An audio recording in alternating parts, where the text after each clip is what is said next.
Yeah, da da dee dee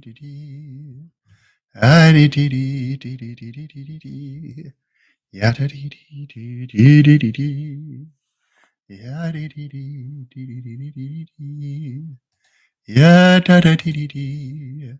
Yeah, da da dee dee dee dee dee dee dee dee dee dee. Yeah, da da dee dee dee. Hi, Zach. Yeah, da da dee dee dee. Yeah, da da dee dee dee dee dee dee dee dee dee. Da dee dee dee dee dee dee dee dee. Yeah, dee dee dee dee dee dee dee. Those of you who may know me, I am Alon, rabbi in East Tennessee. I work with artists all around the world. I'd like to start with a poem. This comes from Martha Postlethwaite. It's called Clearing. Do not try to serve the whole world or do anything grandiose. Instead, create a clearing in the dense forest of your life and wait there patiently until the song that is yours alone to sing falls into your open cupped hands and you recognize and greet it. Only then will you know how to give yourself to the world so worthy of rescue. Well, you can find me on Inside Timer, Sunday evenings, most Sunday evenings at 9, most Wednesday mornings at 9, and here on YouTube and Instagram, Fridays at noon, most of the time, unless I'm traveling. So try to be consistent. Please use the chat, say hello, share of yourself, ask any questions. Feel free to interrupt. I'm going to do a little teaching, a little singing, a little talking, but I want you to feel like this is an open conversation. I don't want you to hold back. This is about creating a community, a shared community of students and teachers.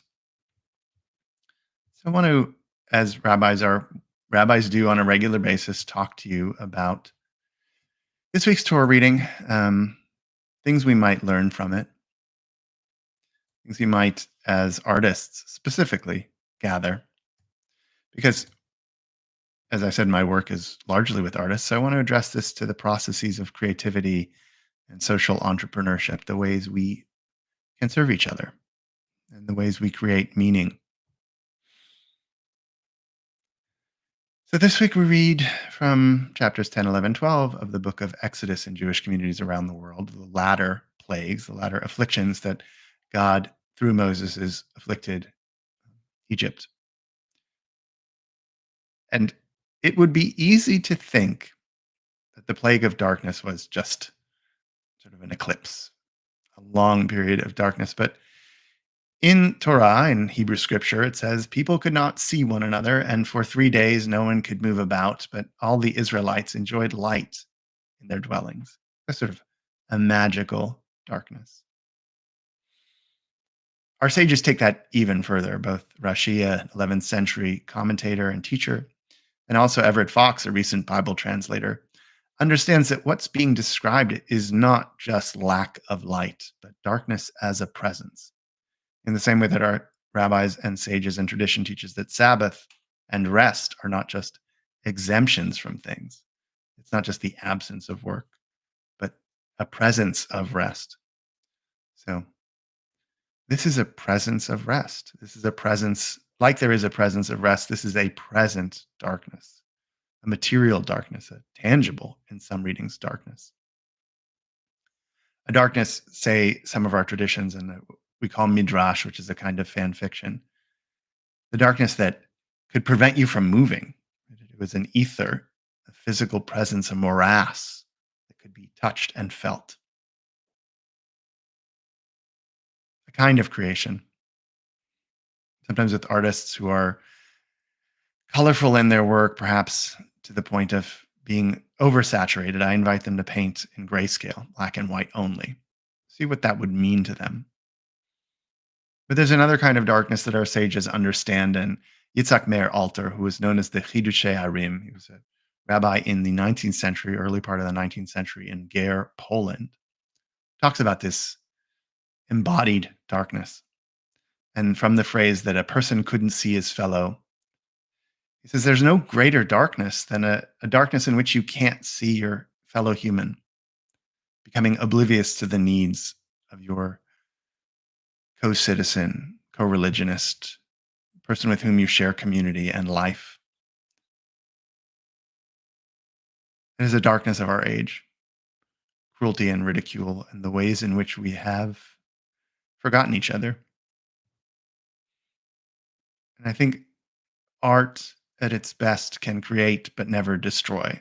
I look around at trees. My name, Alon, is a kind of tree. My logo is a tree. I've always thought trees were very special because they only give and never take, or certainly don't take anything that others need. They just absorb our carbon dioxide, our excess, and give us shade, shelter, building materials, fruit, produce windbreaks. So I think the Chidushei Harim, Yitzhak Meir Alter, it's talking about the darkness of not seeing each other, of taking more than we need, becoming oblivious to the needs around us, becoming oblivious, for example, to the epidemic of the unhoused in most major cities in which rents are out of scale mathematically with what people can afford. He concludes by noting that this is not just the problem of the person who is seen or unseen, but is the person who sees. If you can't see, if you can't have compassion or even empathy for those around you, you can become, he says, stymied in your personal development. The quote in the book of Exodus ends, nor did anyone get up from her place. I think the work of an artist is that sensitivity and attunement. And I speak about it every week, I feel, that we understand the other, that we, as Picasso did in Guernica, understand trauma and pain, horror and suffering, whether it's ours or any other person's. The book of Proverbs says that only the heart knows its own bitterness. And so I think, as Plato did, we can know that each person is fighting a great battle. And we have to have compassion for what we can't see. What is the artist's role in that? How can the artist contemplate and complement, or at least suffuse with meaning, the darknesses all around us? So at the end of that verse, Exodus 10, verse 23, it says, despite the darkness, the Israelites enjoyed light. There's a mystical concept, or a very early concept in Judaism, that there is, at the creation of light in the book of Genesis, some portion of it, some phota of it, were reserved, or haganuz, the hidden light. And that light that God reserved at creation would later be of use to the righteous in the worlds to come. That in the world beyond, those who are righteous here would get to appreciate and see by that light. I don't know if every artist has an insight to that light. I'm sure that's what we all hope for them. That's what a moment of epiphany and striving, when you find a new color palette, when you find a new guitar song, when you find just the right words for your essay, you're connecting to some sort of Or Haganuz, hidden light, but maybe not always. But it is what we strive for. And so, in contrast to that palpable darkness, the hidden light is available to us. We don't need to be paralyzed or crushed by what we can't see in the places of disconnection. Abraham Isaac Cook, who was a rabbi in Mandatory Palestine, later Israel, but never lived to see the construction of the state, describes visiting London. He's a lovely mystic man with a lot of beautiful writings. He said, when I lived in London, I don't know the years for this, but I'm guessing it was early 19th century. He died in 1935. When I lived in London, I would visit the National Gallery. And the paintings that I loved the most were those of Rembrandt. I lived in Boston. There was a beautiful Rembrandt self-portrait there, and I understand where he's going. In my opinion, Rembrandt was a saint. I don't need to draw too far your attention to the idea of an orthodox, very traditional rabbi understanding a non-Jewish person as a saint, but it is a bravery in Cook's mind to extend moral categories to those outside of the faith. In my opinion, Rembrandt was a saint. When I first saw Rembrandt's paintings, they reminded me of the sage's statement about the creation of light. When God created the light, that is in Genesis, it was so strong and luminous that it was possible to see from one end of the world to the other. And God feared that the wicked would use it. What did God do? God secreted it for the righteous in the world to come. That concept of the Or Haganuz, which we understand even momentarily was what the Israelites saw by during the Black Plague, during the plague of darkness. But from time to time, there are great persons whom God blesses with a vision of the hidden light, the Or Haganuz. I believe Rembrandt was one of them. And the light of his paintings is that light which God created on Genesis that day. I can't imagine Rembrandt's genius and talent and the work that went into his creations. And I can't imagine having access to some sort of primordial light that is precedes time and creation and space. But it's a beautiful image that occasionally we get insights into a light so vast and palpable and illuminating that we can see from one end of the world to the other.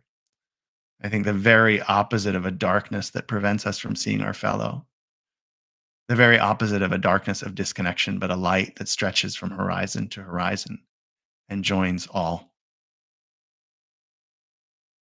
I wonder if I've ever seen that light. And I wonder if you have, and I wonder what artists get to see that light and what's required to prepare. But I'll make one final guess. It requires attention. I think that's the common thread in everything I work on, whether it's a sermon or a meditation or counseling a rabbi or working with an arts organization. It's about learning to attend that which is hard to hear, that which is unsaid and unspoken. And it requires, if not an attention to detail, which my wife, the engineer, has, and I do not, at least a quiet stillness to observe, to be aware. So this week, significantly in the Torah reading, we get the commandment, the injunction to make the new moon, to plan for the new moon, to announce it. And since the entire Jewish calendar is a lunar calendar, this is actually a pretty significant issue. And how long each lunar month could be, and how many lunar months over a 17-year cycle. 19-year cycle. Embarrassed. I feel like it's 19. I don't know why I said 17. I'll look it up. And so being specific about the calendar so that one could set the Sabbaths, the holidays, the Jubilee years, the sabbatical years matters. If God cares about calendar, we as humans have to be precise.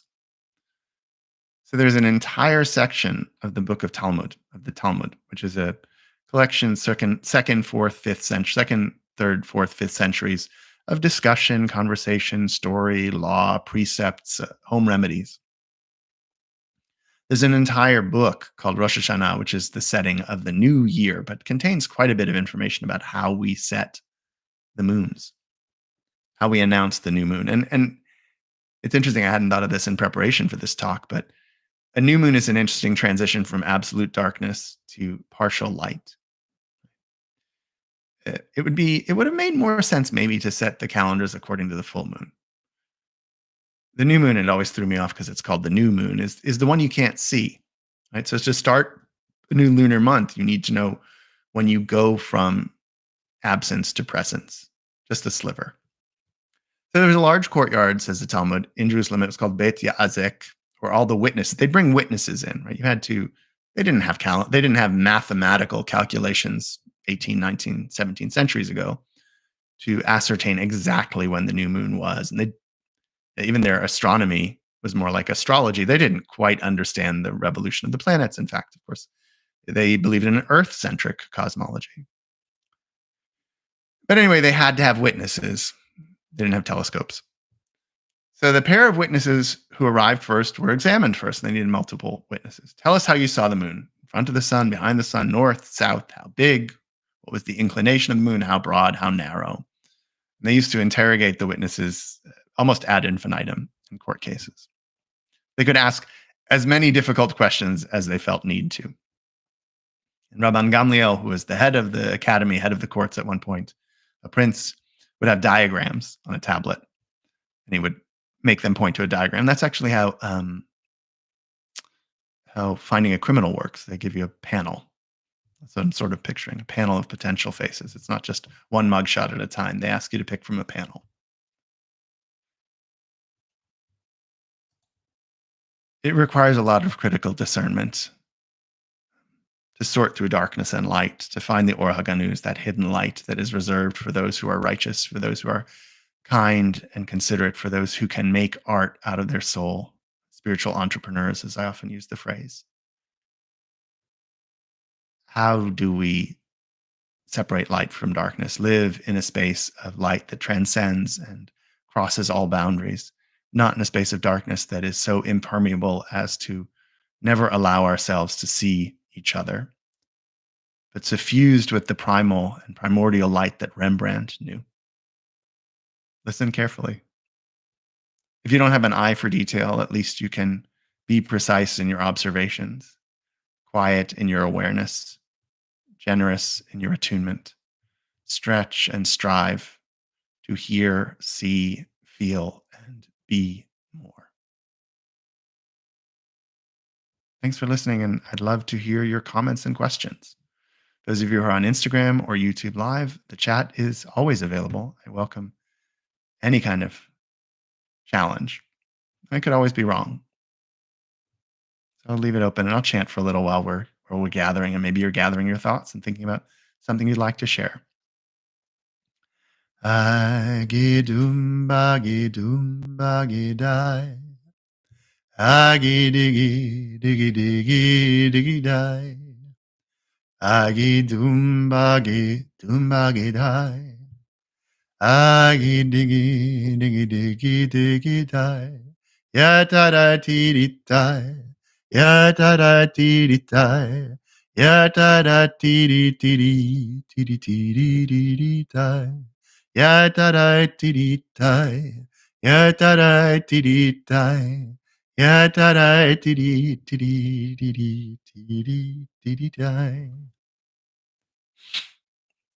Um, because we have time and some people have just arrived, I want to share with you a story also from this week's The Idea of the New Moon. It's sweet, most of all. This also comes from the Talmud. In this week's reading, we learn about, well, let me give you a broader picture. In Genesis, there were two lights. Right? In the creation in Genesis, there were two lights, one larger, one smaller. But sometimes it says two great luminaries, two great lights. So maybe at some primordial point, there were just two unique lights. One was not more significant or smaller or bigger. And at every new moon, there is a sacrifice offered. And it's kind of opaque who is offering the sacrifice and how. So, with that in mind, I want to share with you this story of a conversation with God, between God and the moon, which almost sounds like a Joseph Arthur song when I say it out loud. It's written in Genesis 1:16 that God made two great luminaries, but then it says the great luminary and the small luminary. Indeed, at first they were both great, but then the moon said to God, Master of the universe, can two rulers wear the same crown? Which is, when you have a kid who says, I didn't get as much as my brother, uh, maybe you punish the kid for complaining. So that seems to be what happened. God said to the moon, diminish yourself. So the moon said to God, Master of the universe, because I told the truth, should I diminish myself? So God said to the moon, you may rule during the day and at night, which is, we do know that you can sometimes see the moon, and the moon is always present. And even in late twilight hours, you can often spot the moon. And she said to him, what advantage is there in that? And I actually don't want to use gender. Sorry, that's the way it's written. But the moon said to God, what advantage is there in that? What does the lamp accomplish at high noon? Which is like, I'm just a modest light of the moon. I will never be seen in the light of the sun. And God said to the moon, the people of Israel will calculate dates and years by you, which is, as I mentioned, Israelites are, and Jews are now, lunar calendar people. The moon said to him, but the sun too would have a part of that. That's how we'll know the seasons, and not written here, the days. So God said, the righteous shall be called by your name, Jacob the small, Samuel the small, David the small, since the moon is the smaller of the luminaries. But God saw that the moon was not appeased. So God said that there will be offered an atonement for God's sake, for God having diminished the moon. And that's why you have a sacrifice, a goat atonement on the new moon. It's actually an atonement for God, says the story. So thank you all for joining me. As I've mentioned, I'm a lone rabbi in East Tennessee. I work with artists all around the way, helping them build mindful and spiritual practices. And some of the people I work with are also pastors, rabbis, and social entrepreneurs. I connect them with their tradition and mine, helping us understand how faith and tradition and spirituality can inform and support our other works. You can find me most weeks, God willing, YouTube live and Instagram live on Fridays at noon with a short talk like this for about a half hour or a little less. I lead meditations on Insight Timer on Sunday evenings at 9 and Wednesday mornings at 9. You can connect with me through Instagram or my website, eclecticcleric.com. Thanks for joining, everybody. It's been great to be together.